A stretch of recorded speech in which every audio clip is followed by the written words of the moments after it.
region quite unknown to travelers, where ancient mountains thrust down into Provence.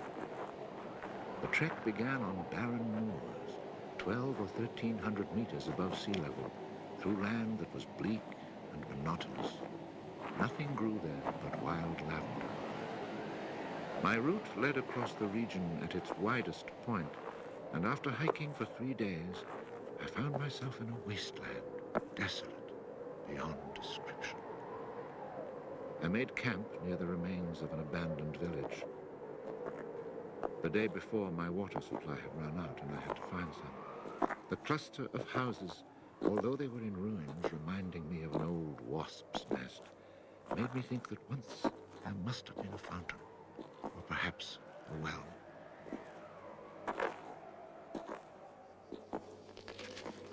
There was indeed a fountain, but it was dry. The roofless houses, eaten away by wind and rain, and the chapel with its crumbling belfry, stood arranged like houses and churches in a living village. But here, life had vanished. It was a sunny, cloudless June day, but over these bare highlands blew a fierce, insufferable wind. Growling through the skeletons of the houses, it sounded like a wild beast disturbed while feeding on its prey. I had to move camp.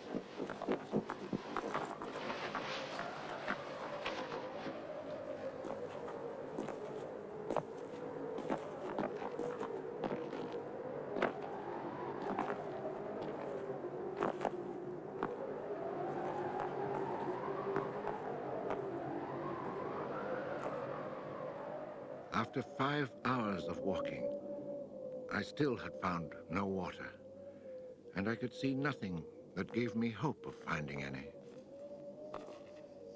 Everywhere, I came upon the same drought, the same coarse weeds.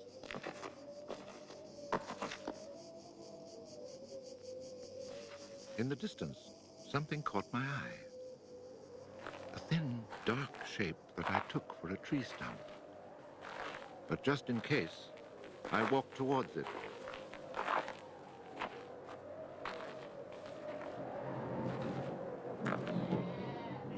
It was a shepherd, and beside him, resting on the burning ground, lay about 30 sheep.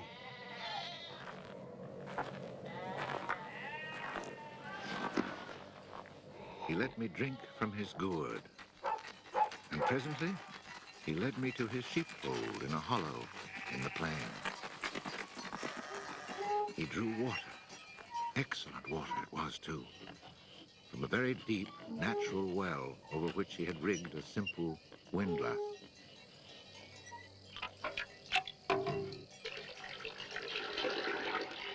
The man spoke very little, often the way with people who live alone, but he appeared sure of himself and confident in his assurance. It all seemed somehow strange in this barren land. He lived not in a hut, but in a real house, a stone house, whose walls clearly showed how his own labor had repaired the ruin it had once been. Its roof was solid and strong, and the wind on its tiles sounded like the sea upon the seashore. Inside, it was neat and tidy, dishes washed, floor swept, shotgun oiled. His soup simmered over the fire. And I noticed that he was freshly shaved, that all his buttons were firmly sewed on, and that his clothes were darned with that meticulous care which makes the mend invisible. He shared his soup with me.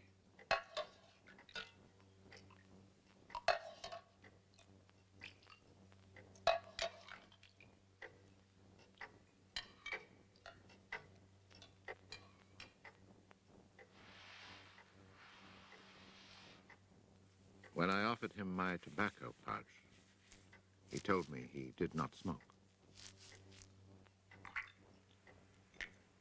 dog, silent like his master, was friendly without fawning.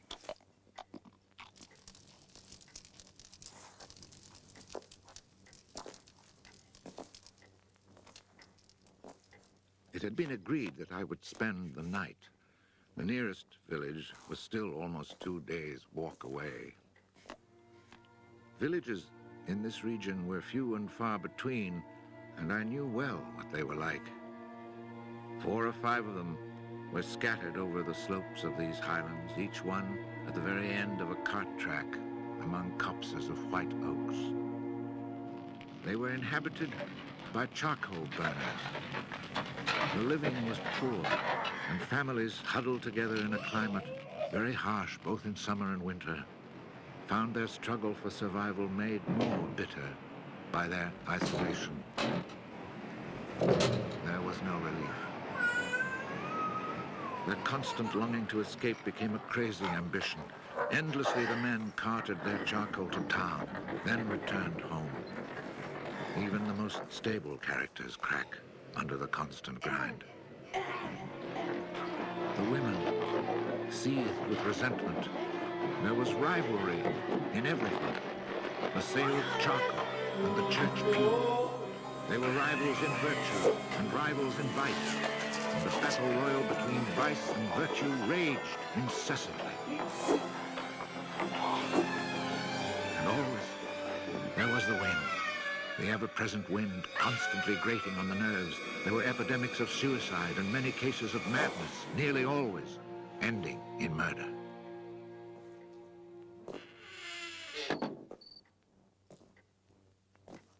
The shepherd, who did not smoke, went to fetch a little sack, and onto the table he emptied a pile of acorns. He began to examine them very carefully, one by one, separating the good from the bad. I sat, smoking my pipe. I offered to help, but he told me it was his work. And indeed, seeing how very carefully he carried out his task, I did not insist. That was the only time we spoke. When he had set aside enough acorns, he divided them into piles of 10. As he did this, he discarded the smaller ones, or those that were cracked, for now he was examining them very, very closely. When finally there lay before him 100 perfect acorns, he stopped, and we went to our beds. Being with this man brought a great sense of peace. The following morning, I asked him if I might stay on and rest for the day. He found that quite natural, or to be more precise, he gave me the impression that nothing could upset him. The day of rest was not absolutely necessary, but I was intrigued, and I wanted to learn more about him. He let his sheep out of the pen and led them to their grazing. Before he went, he took the little bag of carefully chosen acorns and put them into a pail of water to soak. I noticed that for a walking staff, he carried an iron rod as thick as my thumb and about as high as my shoulder.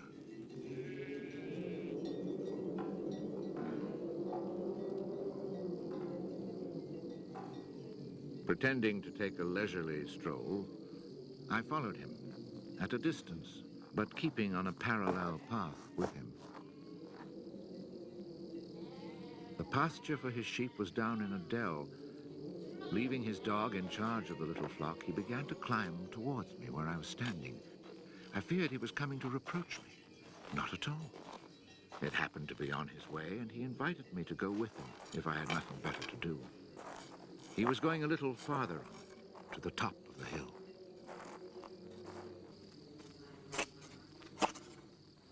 When we reached his destination, he began to drive his iron staff into the ground. He made a hole, dropped in an acorn, and filled in the hole.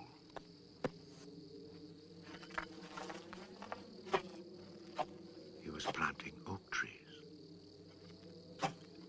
I asked him if he owned the land. He said no, Did he know who owned it? He did not. He thought it was common land, parish property, or perhaps it belonged to people who did not care about it. That did not concern him. So with infinite care, he planted his 100 acorns. After the midday meal, he began to sort out more of his acorns. I suppose I must have been quite insistent with my questions, because he answered me. For 3 years, he had been planting trees in that desolate country. He had planted 100,000. Of the 100,000, 20,000 had come up. Of these, he still expected to lose half, either to rodents or to any of the unpredictable things which only Providence can account for. That left 10,000 oaks to grow on this tract of land where before there was nothing. It was then that I wondered about the man's age. He was clearly more than 50. 55, he told me. His name was Elzéar Bouffier. He had owned a farm down in the lowlands. It had been his life. He had lost his only son, and then his wife, and had withdrawn into this solitude where he was content to live quietly with his lambs and his dog. It was his opinion that the land was dying for lack of trees. He added that having nothing very important to do himself, he had resolved to remedy this state of affairs. I was young and only thought of the future as it affected me and my search for happiness. So I told him that in 30 years, those 10,000 oaks would be magnificent. He answered quite simply that if God granted him life, in 30 years he would have planted so many more that these 10,000 would be like a drop of water in the sea. Already he was studying the growth of beech trees and had a nursery full of seedlings grown from beech nuts. They're quite beautiful. He was also thinking of birches for the dales, where he told me there was moisture just below the surface of the soil. The next day, we parted. The following year came the First World War, in which I was engaged for 5 years. An infantryman was hardly likely to have trees on his mind.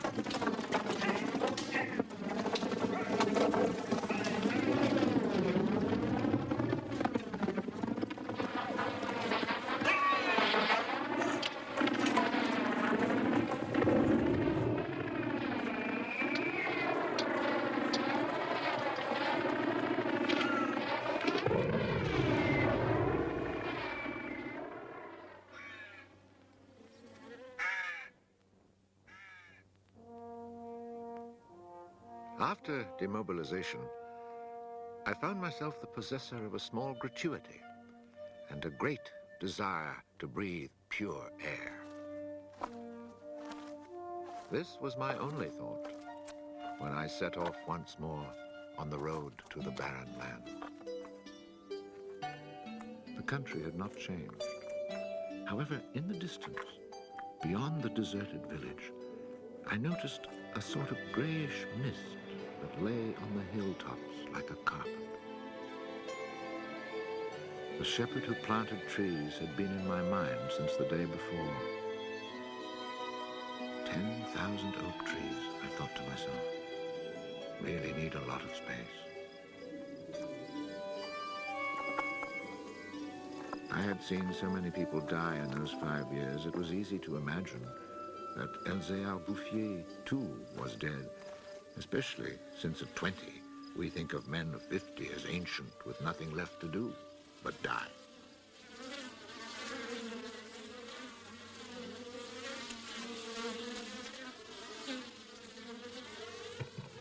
He was not dead. He had changed his occupation. He had only 4 sheep left, but now He had over 100 hives of bees. He had given up sheep because they threatened his young trees. The war had not disturbed him, and he had calmly continued his planting. The oaks of 1910 were now 10 years old and taller than either of us. It was such an impressive sight, I was struck dumb. And as he never said a word, we spent the whole day in silence, walking through his forest. It was in 3 sections and measured 11 kilometers long and 3 kilometers at its widest. When I reminded myself that all this was the work of the hand and soul of one man with no mechanical help, it seemed to me that men could be as effective as God in tasks other than destruction. He had followed his dream, and beech trees as high as my shoulder, stretching as far as the eye could see, were witness to it. The oaks were strong and past being at the mercy of rodents. As for Providence, she would have needed a cyclone to destroy this creation of man. He showed me handsome groves of 5-year-old birches planted in 1915, the year I was fighting at the Battle of Verdun. He had set them out in all the hollows where he guessed, and rightly, there was moisture near the surface. They were like young children, tender yet firm and confident. And creation, it seemed, had just followed in a natural sequence. He hadn't worried about it. Resolutely, he had gone about his simple task. On the way down through the village, I saw streams flowing with water, which in living memory had always been dry. This was truly the most impressive effect of creation's natural cycle that I'd ever seen. Long ago, these brooks had been full of water. Among the miserable villages I mentioned before, some were built on sites of ancient Roman villages, and archaeologists digging in the ruins had found fish hooks, whereas in the 20th century, cisterns were needed to ensure even a modest supply of water. The wind had scattered seeds too, and as the water reappeared, so did willow trees, reeds, meadows, gardens, flowers, and a reason for living. But the change had come about so gradually, and that it was simply taken for granted. Of course, hunters who climbed these heights in search of hares and wild boar had noticed the sudden appearance of little trees, but had put it down to some caprice of nature. That is why no one had meddled with the work of the shepherd. If they had suspected it was man's work, they would have interfered. But who would even think of him? Who in the villages or among the authorities could ever have imagined such constant, magnificent generosity?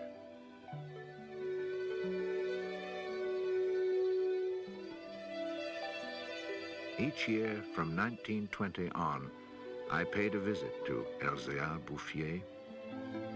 I never saw him lose heart, nor was he ever deterred. And often, God knows, it must have seemed that heaven itself was against him.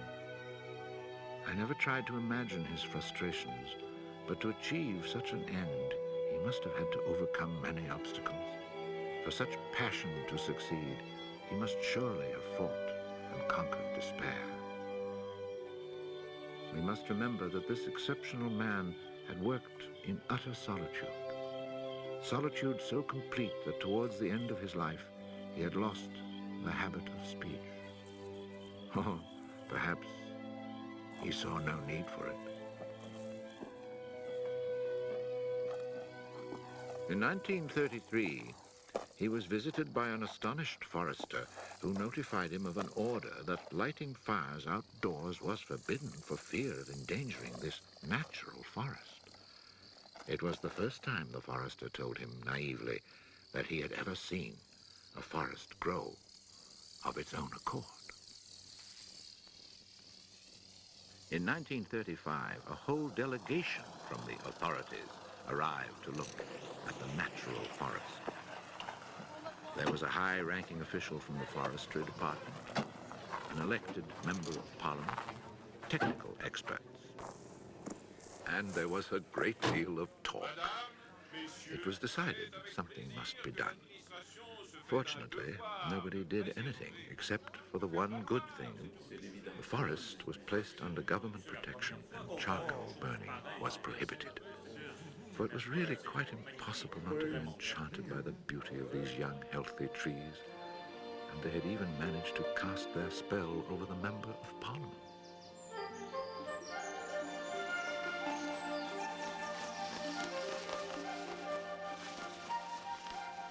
One of the senior foresters in the delegation was a friend of mine, and I explained the mystery to him. The following week, we both set out to find Elzéar Bouffier. He was hard at work, about 20 kilometers from where the official inspection had taken place. I was right about my friend the forester. He was able to appreciate all he saw. I offered the eggs I had brought as a present. We all shared our lunch and spent several hours in silent contemplation of the landscape.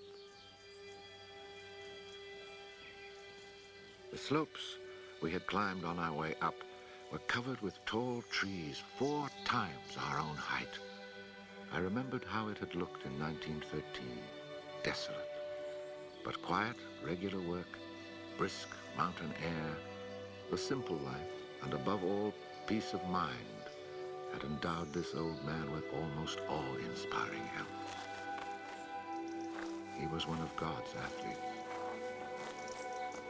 I wondered how many more hectares he would cover with trees. Before we took our leave, my friend made one small suggestion about the kinds of tree which seemed to suit the soil here.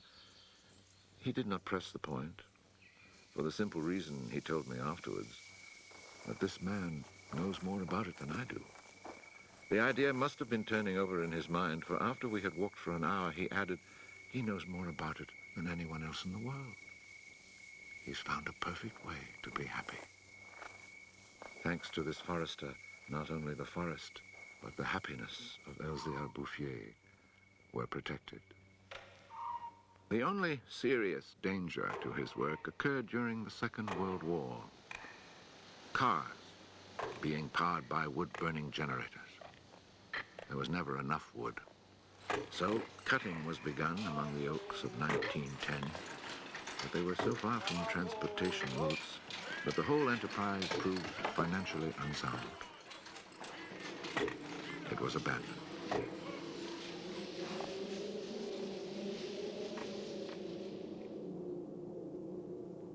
The shepherd knew nothing of all this. He was 30 kilometers away, quietly going about his business, ignoring the War of '39 just as he had ignored it in 1914.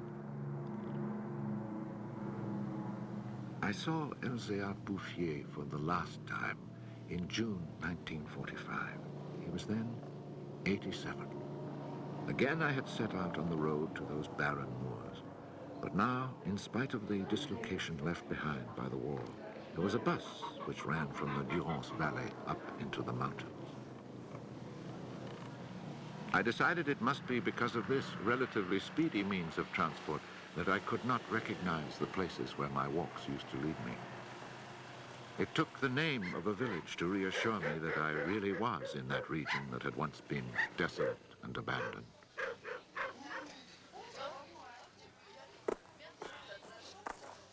The bus dropped me at Vergon. In 1913, this hamlet of no more than a dozen houses had 3 inhabitants, wild creatures who hated each other, who set snares to make a living.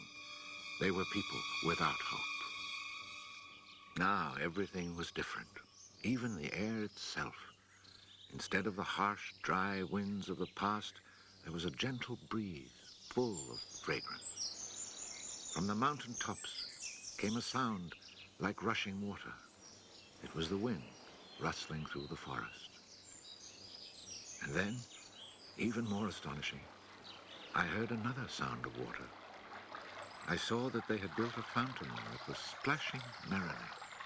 And beside it, what I found most touching, someone had planted a linden tree, a perfect symbol of rebirth.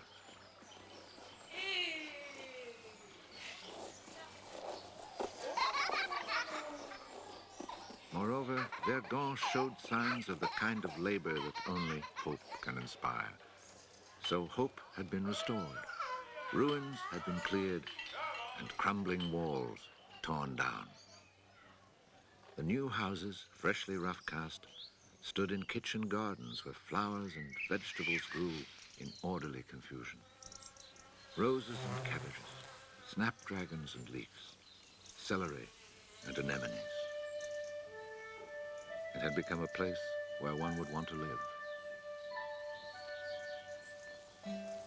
From this point, I continued on foot. The war had not been over long enough for life to reach full bloom, but Lazarus had emerged from the tomb. On the lower slopes of the mountain, I could see small fields of young barley and rye, and down in the narrow valleys, the meadows were green.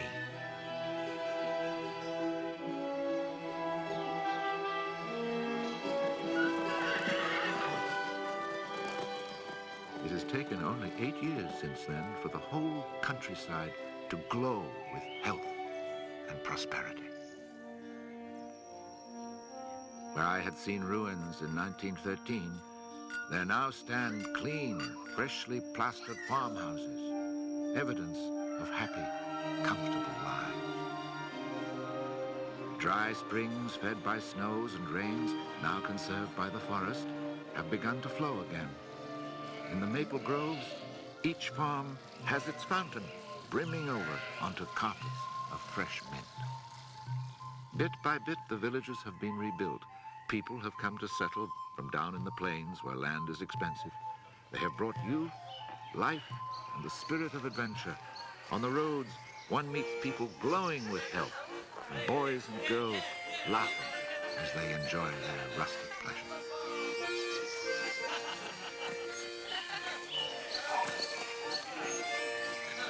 Counting those who lived here before, quite changed by their life in gentle surroundings, and including the newcomers, more than 10,000 people owe their happiness to Elzéar Bouffier. When I think that one man, one body, and one spirit was enough to turn a desert into the land of Canaan, I find after all that a man's destiny can be truly wonderful. But when I consider the passionate determination, the unfailing generosity of spirit it took to achieve this end, I'm filled with admiration for this old, unlearned peasant who was able to complete a task worthy of God. Elzéar Bouffier died peacefully in Banon in 1947.